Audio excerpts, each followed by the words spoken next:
Pourquoi ai-je choisi ces jeunes? Parce que mon regard est complètement différent que le regard de l'artiste. Hello, ladies and gentlemen. I'm Professor Nornan Cornett, religious studies scholar and specialist on the relationship between aesthetics and spirituality, between the fine arts and spirituality, with my colleague, philosopher, and artist, Dr. Sorian Cretu, and this is the work of Maggieromanovici entitled Winter Sun. Maggieromanovici, in my humble opinion, likes to work with irony. She talks about a super moon, and now it's a winter sun. So what intrigues me in this work is the dialectic between black and white, the dynamic tension between black and white, and how the artist here, through minimalism, because we're talking just black, white, and gold. I know Maggieromanovici as a colorist, as a chromaticist who makes colors explode, but here she's reduced color to the minimum, she's reduced form to the essential, as though we were looking at something primordial. How would you respond to that, Dr. Cretu? Well, it's an interesting painting. When I observe it, it gives me the feeling of silence. And sometimes during the winter, we have those days when the sun is right behind the clouds, a thick layer of clouds, and we just have the intuition of that light. And it's a lot of that feeling of silence, the expectation, the silence in the expectation of light. There is a ray of light that kind of bridges the gap between the dark and the light, and the real sunshine of the sun. And you can see in the way that I observe it, you can see the way that slight light is lighting up the gold. That gives that shyness, but to me it's a silent painting. It's like the expectation of the promise of light, the light in the way that we see it, like the sunshine, the charged light, and it's an expectation of that light more than the light itself. And there is a certain bridge, as I was saying, between the illumination and the darkness, but it's just enough to show that shade of light that in our expectation in the summertime, it's really the sunshine. It's a silent painting. It's a little bit, I would say, when we hold back and we are waiting in darkish day to waiting for the light. So there is a quiescent dimension to this work, as though it were a prelude to the fullness of the sun, which would mean the sunlight is veiled and in some respects reticent. There is a sense of expectation then. Yes, I would say so. Is that a silence and expectation?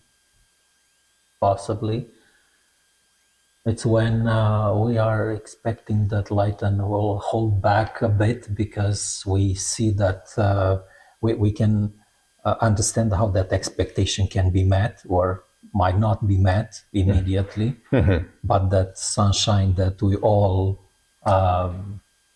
cherish during the summer. Yes. So as though the sun and light were in abeyance we're on hold. Yes. There's a stasis. It is static. It is that feeling that in the winter days, like today, not inside here where it's lightful and beautiful, but outside, when it's a lot of gray, the skies are gray and very deep with that gray. It's not only that they are preventing the light to come through, but it's also they put us in an feeling of expectation, holding back until the light comes through. It's still that expectation, but it's more like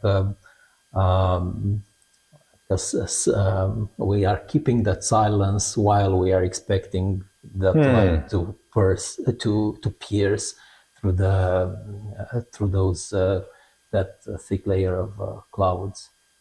It's I wouldn't be able to say for sure what the artist thought or felt when she did that. She created this painting, but what I feel looking at it, it's that hold back in silence and that feeling of expectation of light, while the sun is there. It's a certainty, but the way the light permeates or pierces through the various shades of gray and dark, it's still pointing to that expectation of full sunshine. So we are on hold, waiting for the fullness of the sun. Yes, Mr. Niels Duranton. Thank you for your commentary. When I pay attention to the circle that is located on the upper left side, I really think about Zen Buddhist painting with ink on white paper. And I also know that in Zen Buddhism, silence plays a great role. Do you perceive the Zen dimension in this painting? It is a certain Zen dimension. It's it's sometimes this complexity and simplicity, and complexity. So it's not a Zen painting in itself, but it's the principle behind the Zen painting. It's that silence, many times an observational silence, that the painting delineates clearly certain elements, and it invites you to observe them and get closer and closer to them. That's an interesting dimension. That's why it's that simplicity it's thought-provoking in Zen paintings. The simpler they are, the more richer they seem to be. That is the essence of minimalism. Less is more. On a final note, ladies and gentlemen, this work, in my humble opinion, is also profoundly psychological. Alfred Hitchcock would be very at ease with this work.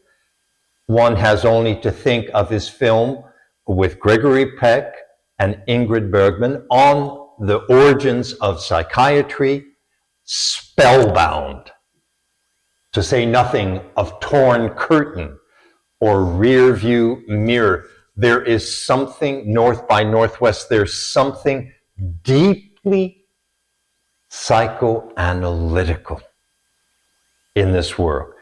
And I dare say Carl Jung, one of the founders of psychoanalysis with his colleague Sigmund Freud,